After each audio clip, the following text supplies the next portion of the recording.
Ruang Dewa Beladiri. Bab 37. Hari demi hari, semakin banyak prajurit datang ke kota Tianyuan. Selain penguasa kota Dakincheng, dua raksasa datang dalam 2 hari ini. Penjaga gerbang berdarah dan pemilik lembah misterius itu adalah bawaan sejak lahir. Para master level, di sekitar area ini semuanya adalah seni bela diri yang terkenal. Mereka semua datang untuk murid-murid yang luar biasa di bawah pintu mereka. Mereka awalnya dimaksudkan untuk berdiskusi dengan pemerintah kota, dan sekarang targetnya adalah dandan dari rumah lelang Tianyin. Pada pagi hari pelelangan dan bawaan, Ye Xiwen keluar dari rumah pagi-pagi dan pergi ke rumah lelang Tianyin. Dibandingkan dengan waktu ketika Ye Xiwen tiba beberapa hari yang lalu, kali ini jelas merupakan lautan orang. Dan sebagian besar dari mereka adalah pejuang. Mereka semua memiliki kekuatan. Tidak jarang mengatakan apa-apa. Tidak jarang bagi mereka yang membuat masalah.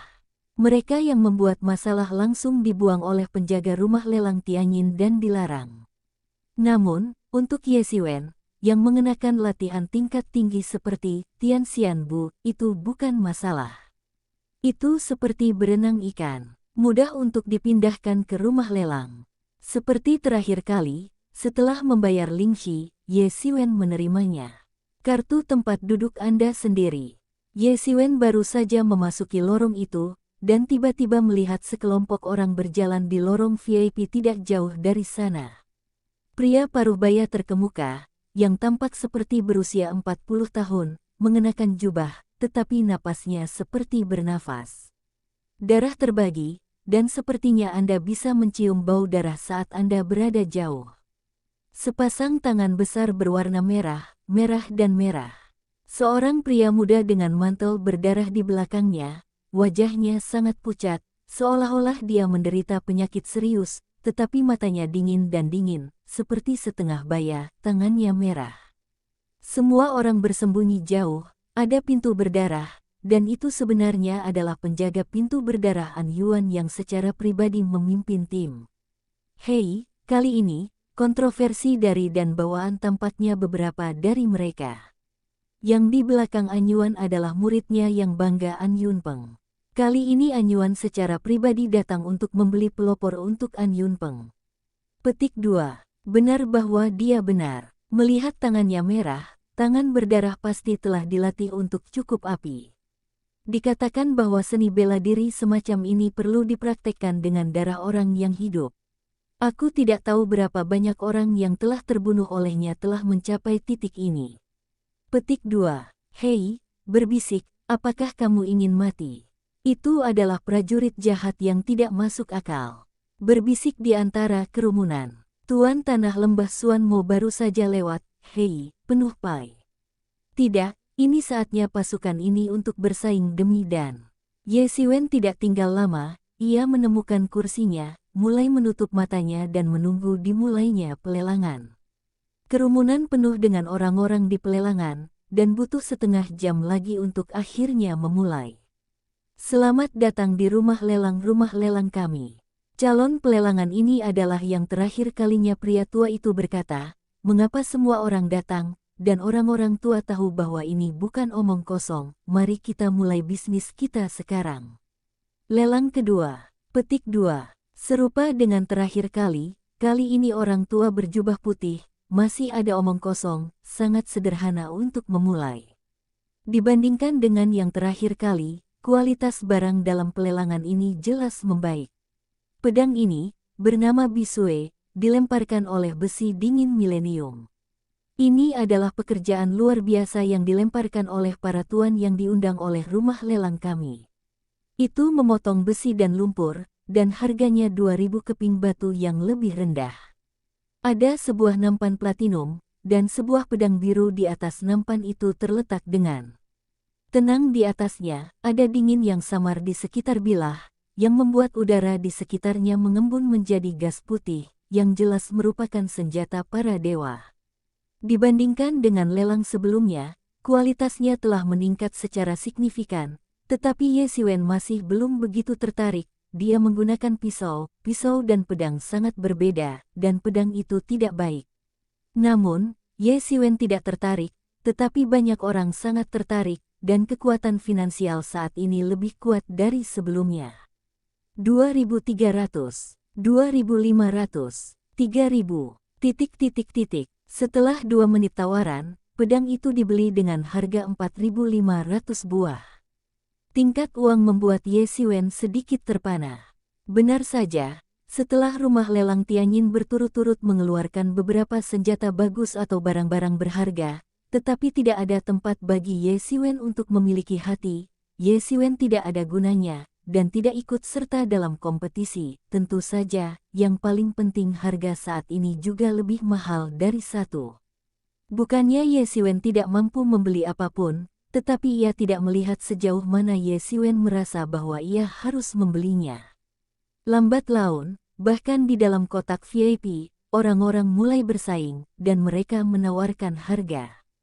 Dibandingkan dengan yang di bawah ini, orang-orang di dalam kotak VIP tidak diragukan lagi jauh lebih menarik. Namun, item lelang yang sama dengan cepat menarik perhatian Ye Xiwen. Yang ingin kita lelang di bawah ini adalah paku. Armor ini dibuat oleh tangan yang terkenal. Itu terbuat dari sutra emas. Sulit untuk masuk ke pisau. Dengan yang ini, saya percaya bahwa keselamatan pribadi semua orang akan ada di sana. Jaminan besar. Pria tua berjubah putih itu berkata sambil tersenyum. Dia mengatakan bahwa dia meluncurkan kanvas merah dan melihat baju besi putih salju berbaring diam-diam di atasnya. Harga baju besi kami yang rendah ini adalah 4.000.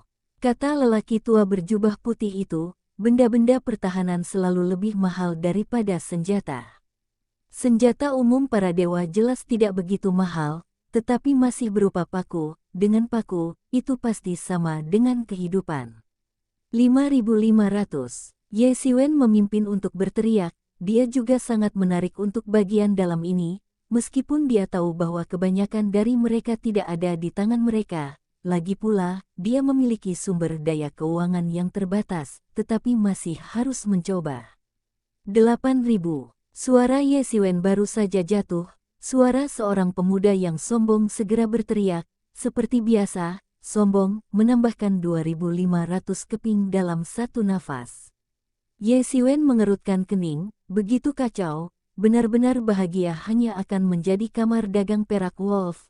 Ye Xiwen memandang pria tua berjubah putih di tengah lelang, dan benar saja, pria tua jubah putih itu tersenyum dan tertegun. Ye Xiwen mendengarnya. Suara ini bukan suara Zhao Qian, Master Shao Cheng dari Daking Cheng. 9.000 keping. Orang lain dalam kotak VIP membuka mulutnya dan berkata bahwa posisinya adalah posisi orang di lembah misterius itu. 10.000 yuan, kata Zhao Qian lagi, dengan nada sombong dalam nadanya. 1.002. Tuan kecil lembah misterius di dalam kotak juga merupakan penampilan yang tidak biasa. 10.005. Zhao Qian sekali lagi berbicara, seorang kakek tidak peduli dengan uang itu, dan akhirnya membiarkan tuan muda lembah Xuan Mo mundur. Tanda pisah tanda pisah tanda pisah tanda pisah. Bab 38. Hal-hal berikut yang ingin kami luncurkan diyakini sebagai tujuan utama semua orang di sini. Mereka adalah dua dan bawaan. Untuk peran dan bawaan, orang-orang besar harus tahu segalanya. Setelah menelan bawaan dan, mereka akan dipromosikan ke alam bawaan dan akan meningkat. Lebih dari setengah tingkat keberhasilan, harga cadangan 20.000 lembar produk Lingxi berikutnya. Kata lelaki berjubah putih itu. Sudah waktunya untuk akhirnya melelang. Dan bawaan, 40.000, kata Zhao Qian lagi, mencoba untuk menjaga semua orang dalam satu gerakan. 4.000-5.000, pada saat ini sebuah suara masuk dan tiba-tiba menyulut antusiasme semua orang. 5.000, 5.000, 3.000, Tiba-tiba, orang-orang di kotak VIP membuka mulut mereka.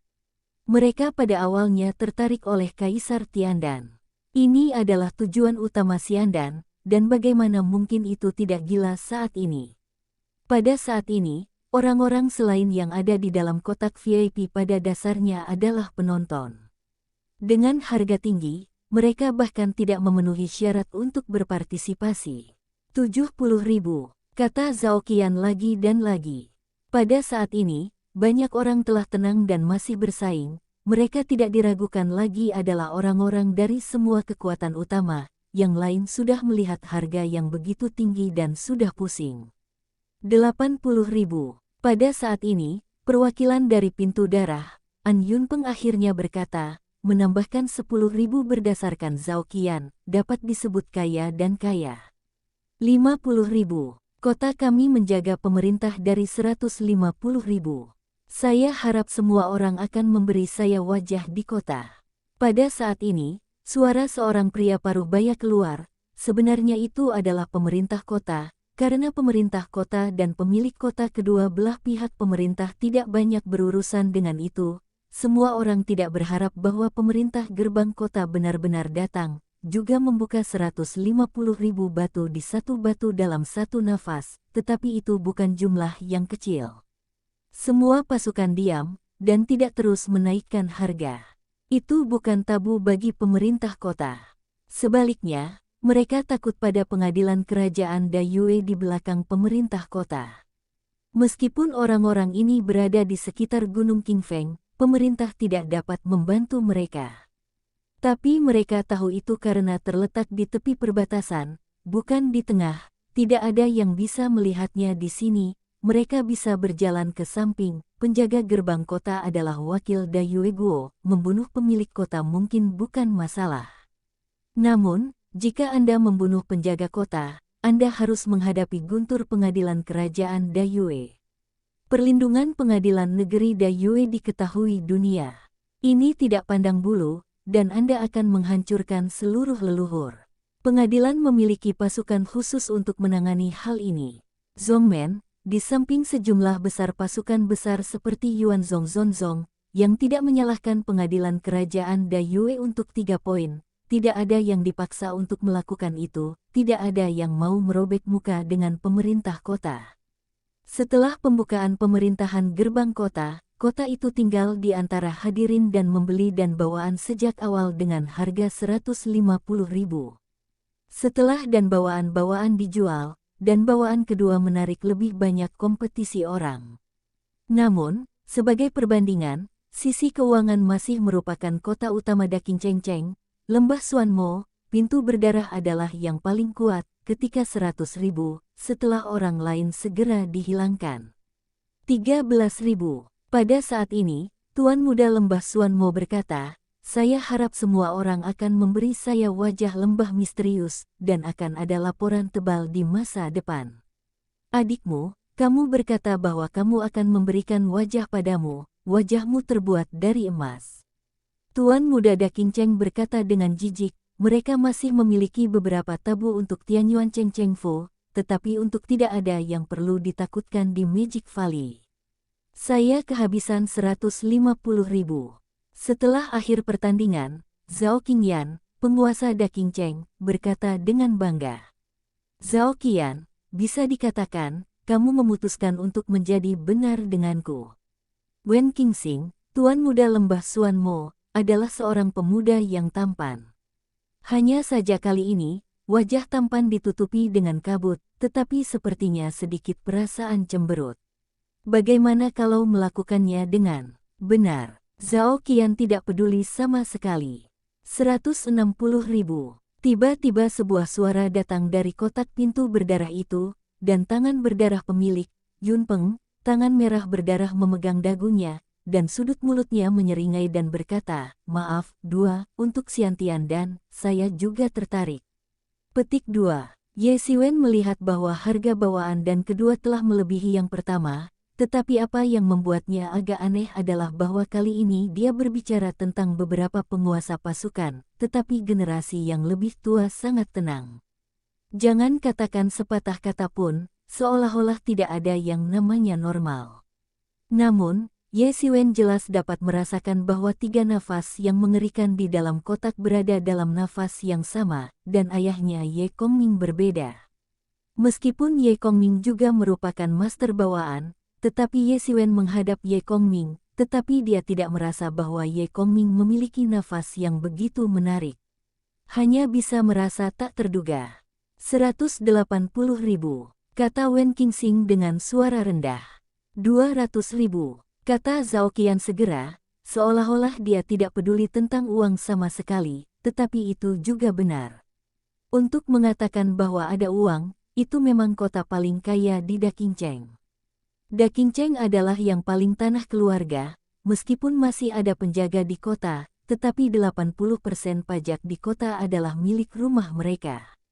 Lebih dari sepertiga industri di kota adalah rumah mereka. Dalam hal sumber daya keuangan, jelas merupakan yang terkaya. Berjuang untuk sumber daya keuangan mereka, berjuang untuk muntah darah tidak bisa berkelahi. Benar saja, seperti yang diharapkan Ye Xiwen, Wen Qingxing dan An Yunpeng sama-sama menyerah dalam persaingan dengan Zhao Qian, dan melihat bahwa Zhao Qian dengan bangga mengambil bawaan dan terakhir ke dalam tas. Kontroversi ini tampaknya telah berakhir, tetapi Ye Xiwen tahu, saya khawatir, pertunjukan yang benar-benar bagus baru saja dimulai, pelelangan belum sepenuhnya berakhir, ada beberapa item lelang di belakang, tetapi gerbang kota telah dievakuasi. Saya membeli barang-barang yang paling ingin saya beli, dan akhirnya saya kembali ke rumah Chengshu di bawah pengawalan sejumlah besar tentara. Kota utama Daqingcheng, yang membeli dan kedua bawaan, juga dengan cepat pergi, tetapi ini tenang, bagi banyak kekuatan kuat, itu tidak terlalu mendadak.